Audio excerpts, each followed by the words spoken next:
Hi. Hi, Claire. Welcome to the Roman villa. Have you brought enough clothes? Probably not. No, I'm nervous that I'm going to be pretty cold. Do you think the person who laid that one is really annoyed with themselves? So this is the mansion of the Roman world. That's the inside of your mattress. That's what it's made of. Oh, comfy. Butser life trial. Oh, it smells disgusting. No, it doesn't. It's not that. It smells like cat food. Yeah, a little bit. Okay, a little bit. No, it's not as bad as cat food. This is not posh dining, okay? We're not going to the Ivy tonight. It's the little calf round the corner. Because this is the kind of thing that people would have eaten every single day. Okay. So it's a kind of potage, sort of soupy, stewy thing. And the basic ingredient is lentils. So we know that Roma... Yum. And we even know that they ate them in Roman Britain because we found one or two lentils, just one or two, in some excavations. I think in London is the most well-known example. So on that basis, we can probably safely say that this is typical of a Romano-British basic diet. Okay, can't wait. So, as every self-respecting Roman would do, we popped to Waitrose earlier. The Romans actually were obsessed with cooking, and when you see some of the things that they cooked, it's crazy. Parrots and flamingos, sterile vaginas, and... Human? I don't know. And dromedary calluses, like the knuckly bits of a dromedary's elbow. I don't know what is a dromedary's callus, but anyway, you can't conceive of these things until you see it written down. Mm. So this was something they sort of ate every night. What would they eat on a special occasion? Is that something they'd do? That's a good question. Well, if you were wealthy, it would be a banquet and it might feature something ridiculous like a flamingo. A flamingo? And some of the things at these feasts that appeared were unbelievable. And they're a bit like, you know, a flamingo stuffed with a woodcock, stuffed with a pigeon, stuffed with a sparrow. Yeah, their tastes were pretty different from ours now. Sounds like everything you'd find in a zoo would be something that they would eat as quite usual. Yeah, that's not far off it, actually. So we've added our asafoetida, we've added all our coriander, we've got our leeks and our carrots in there. Now, we just need to add some olive oil, some vinegar, some honey, and this lovely de frutum. Lovely. Oh, it's thick. Yeah, it's really thick. About that much? A bit more? Oh, come on, woman, you add more. Okay. I go for the more is more. More is more. Actually looks pretty good. Now we just need to go and heat it over the fire and start to get it bubbling, really. Let's do it. Off we go. Eat like the Romans do. Oh, that smells amazing. Well, let's see what you think after an hour or two in front of a fire. This is the perfect place to cook our dinner, over this fire, and that's what Romans would have been doing a lot of the time. But this is actually also serving another purpose. This fire is our underfloor heating system, our Hypocaust system as it's known. Ah, okay. So how does this work? Well, it comes from the ancient Greek for hypo, which means under, and cost, which means to burn. And you look like you're burning. I am. It's really smoky down here. It's really smoky. It means under and to burn, which basically is an underfloor heating system. Okay, so this is sort of the Romans' version of central heating? Yeah, pretty much. Sometimes people attribute the invention of central heating to the Romans because of this underfloor heating. I'm not sure if that's true. I think there's some evidence that Chinese and ancient Greeks also had the same idea, but the Romans really took it to another level with all those amazing heated bath systems that you find all over the Roman world, and also in domestic villas like this one. Except in the case of villas like this, they only heated up one room of the house. And you've got to ask, what was it for? What was that one warm room for? Wow, what was it for? Well, we're going to dine in it this evening, and sometimes archaeologists call it the winter dining room, and the idea is that in the winter, you're all going to want to huddle in a nice warm room. How does it work? I can see there's a tunnel under there. What? Yeah, the tunnel goes right under the floor of that room inside the house. But in addition to that underfloor heated space where all the air from the fire is drawn into the system, so you have warm air moving around under the floor, we've also got channels going up the wall. How warm does that room get then? Well, a couple of years ago, we did an experiment with some students and we ran the Hypocaust day and night for about 2 weeks. I wanted to see how quickly we could heat that room up to a nice ambient temperature. And that took us about 16 hours from lighting the fire. And the temperatures that we were able to achieve, anything between about 16 and 22 degrees centigrade. So that's not too bad. No, even at 16 degrees, you took your coat off and you sat in the room thinking this feels lovely and warm compared to the unheated rooms. So it made a huge difference. And what were the unheated rooms like? Oh, glacial. And we are sleeping in the unheated room tonight. Yes, we are. Okay. But you'll be all tucked up and cosy under your covers. You'll be fine. And you'll have a lovely warm Roman stew in your tummy. Oh, it smells delicious. Yeah, I think it's actually almost ready. I can't see anything inside the pot. I can hear that it's boiling, which is great, but I can't see Let me get my torch much. out.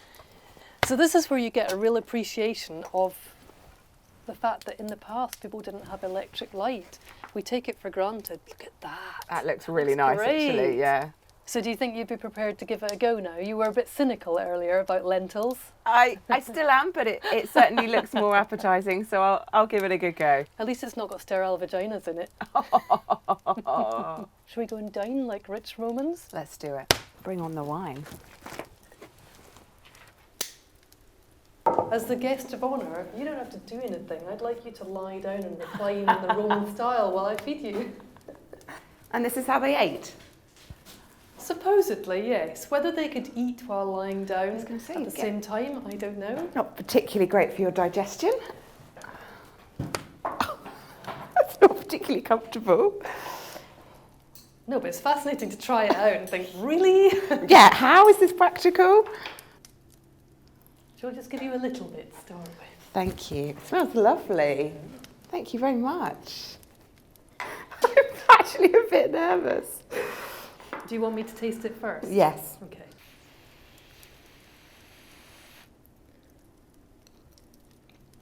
I'm having another mouthful. Okay. It's nice, it's nice. Okay.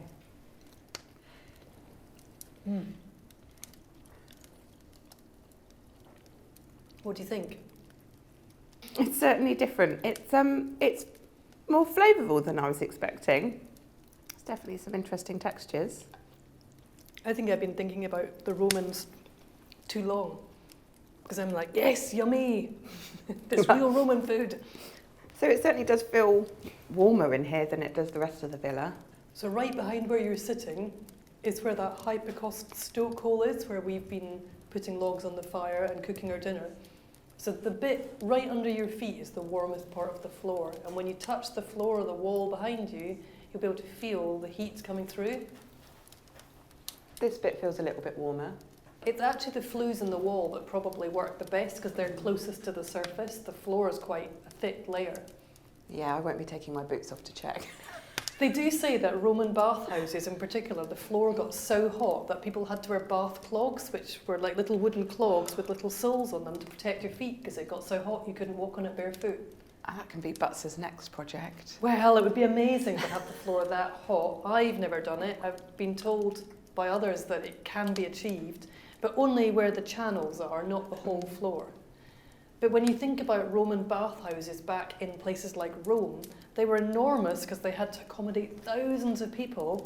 And I love this vision from the literary descriptions of shoveling whole tree trunks into the Hypocaust system to feed the fire, because that's how big the fires had to be to keep all those bathhouses running with all that lovely hot water. Wow.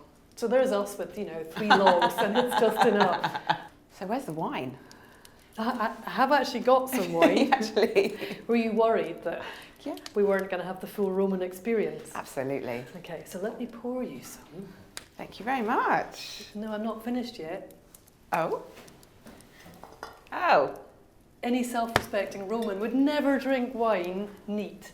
Why is that? Well, wine in the ancient world, the quality was probably a lot more variable and it was often a bit sort of thick and syrupy, so they added water to it. I've actually never drunk wine with water in it. Have you not? No. Me neither. No, well, here's a first for us both. I think yours is quite full. Cheers. I mean, Do you think it would be better if it was warm? I think it would be better if it was neat. Romans actually often drank their wine warmed up, calda. They also had spices infused through it as well. And maybe that would have been a nicer drink, a bit more like mulled wine, I suppose. It's been fascinating so far. Yeah, well, there's more to come because we've still got to bed down for the night and see if we can manage to make it through the night and possibly even get a wink of sleep. I have got so many jumpers that You're I'm going to want to on. wear every single one of those jumpers. Yeah. What would Romans have worn to bed? That's a really good question. They probably would have just slept, possibly in their clothes, unless you were very wealthy and you might have had something else to wear. But I don't think people had the luxury of nightwear in those days. And remember too that we often had the luxury of sleeping in a bed on our own. Maybe the Romans shared beds to keep warm. Oh. You're going to be sharing my bed? You're going to get a nasty surprise in the night and it's not going to be a spider, it's just going to be a really cold human being. Hang on, why don't you get a sleeping bag? Because there aren't enough blankets in the villa.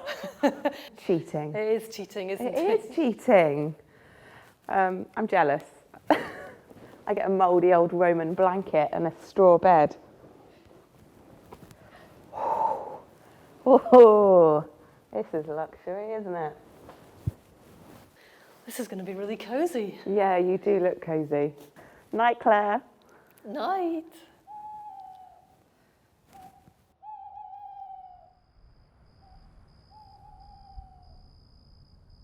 So it's about 10 to 12.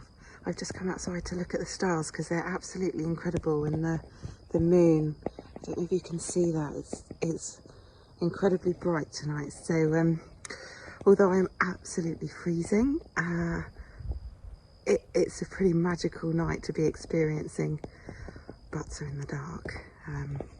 So yeah, over and out. I just thought I'd come out and have a look at the fire. It's still warm, I can feel the warmth coming off it, but it's completely gone out. So if I was a Roman, I'd be really annoyed with myself about having let the fire go out, because I might have to start it again by getting a fire from somewhere else. Whoa. I don't like it. Don't like it when sticks move in the dark. What was that? What was that? Maybe there's a creature in there. I won't tell Candice about that. She wouldn't want to know about that.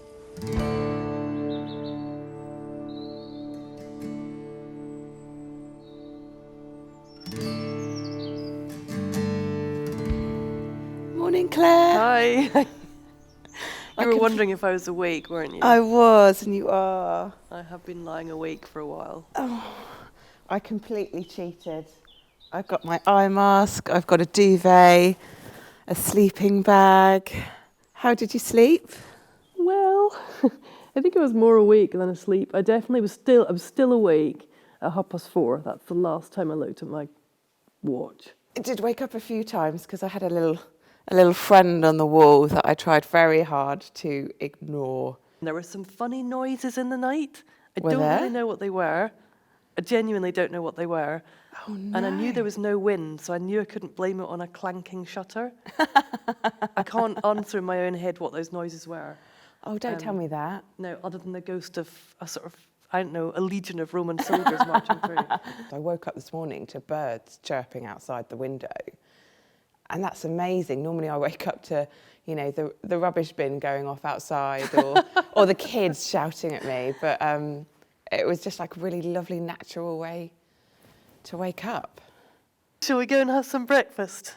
Shall we see Yeah. what we can find? Wow. Oh, wow. Yeah. It's amazing, isn't it? That's beautiful. What a beautiful day. Is that it? Yeah, breakfast in the Roman world wasn't necessarily a massive deal. So if we were ordinary slaves working in a building like this, breakfast is probably some leftover bread.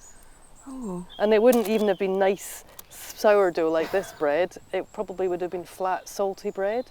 Oh. And with you might honey. have used something like honey to sweeten it and make it a bit tastier. It's Quite basic then. Yeah, a little bit basic. Okay. I wouldn't mind living like a rich Roman and having breakfast and slaves to serve it to me, but I mean, I'm starving, so I'll eat it. So if we lived in this villa, we would have baked this somewhere in the villa.